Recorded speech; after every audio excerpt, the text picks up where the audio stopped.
अब बात करते हैं हम धनु राशि वालों के लिए। धनु राशि वालों के लिए 2026 कैसा जाने वाला है? दो चीजें हैं जिसमें आपको इस ईयर अपनी एनर्जी, अपने टाइम को इन्वेस्ट करने की जरूरत नहीं है।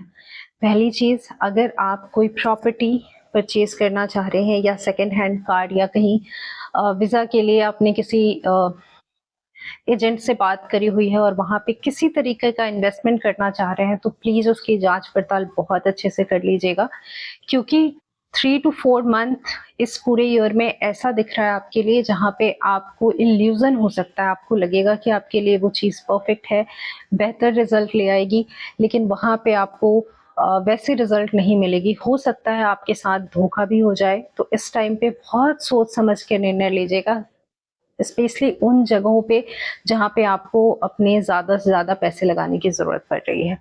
हो सकता है आपको ये ज़मीन लिए और उस ज़मीन का मतलब कुछ ऑलरेडी केस चल रहा हो, इस तरीके की सिचुएशन इस ईयर में हो सकती है। तो बेटर यही होगा कि आप बहुत अच्छे से जांच पड़ताल कर लें अगर आप किसी तरीके के इन्वेस्टमेंट में जा रहे हैं तो, या फिर अगर पॉसिबल है तो आप इस इन्वेस्टमेंट को थोड़ा टाइम लेके लास्ट जो 2-3 महीने हैं उसमें जाएं तो ज़्यादा बेटर होता है। इनिशियल 6 मंथ के फेज में इस ईयर में आपको किसी भी बड़े इन्वेस्टमेंट से बचना है। दूसरी चीज़ बात करती हूँ मैं आपके हेल्थ के रिलेटेड। हेल्थ फर्स्ट 6 मंथ जो है इस ईयर का, इसमें बैलेंस्ड रहेगा, लेकिन नेक्स्ट 6 मंथ में आपके हेल्थ में थोड़ी ज़्यादा इश्यूज आपको देखने मिल सकती है। तो इसके लिए बहुत इंपॉर्टेंट है कि आप अपनी हेल्दी लाइफस्टाइल पे आज से अभी से ही ध्यान देना शुरू कर दें।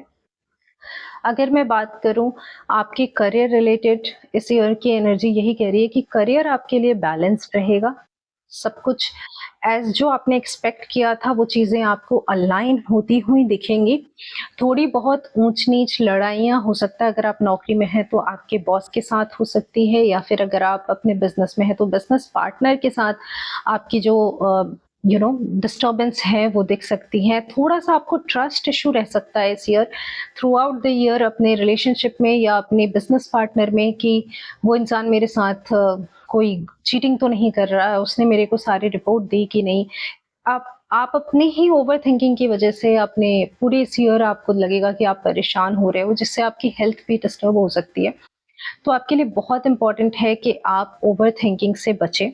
ओवरऑल अगर मैं आपके रिलेशनशिप की बात करूँ तो ये ईयर आपके रिलेशनशिप के लिए काफ़ी बैलेंस्ड ईयर जाने वाला है। बस है कि आप बाहर के या के अपने ऑफिस के काम को, अपने बिजनेस के काम को अपने घर में ना लाएं, और अपने घर की बातों को अपने बिजनेस या अपने ऑफिस तक ना ले जाएं, तो बाकी चीज़ें काफ़ी बैलेंस्ड रहेंगी। ओके।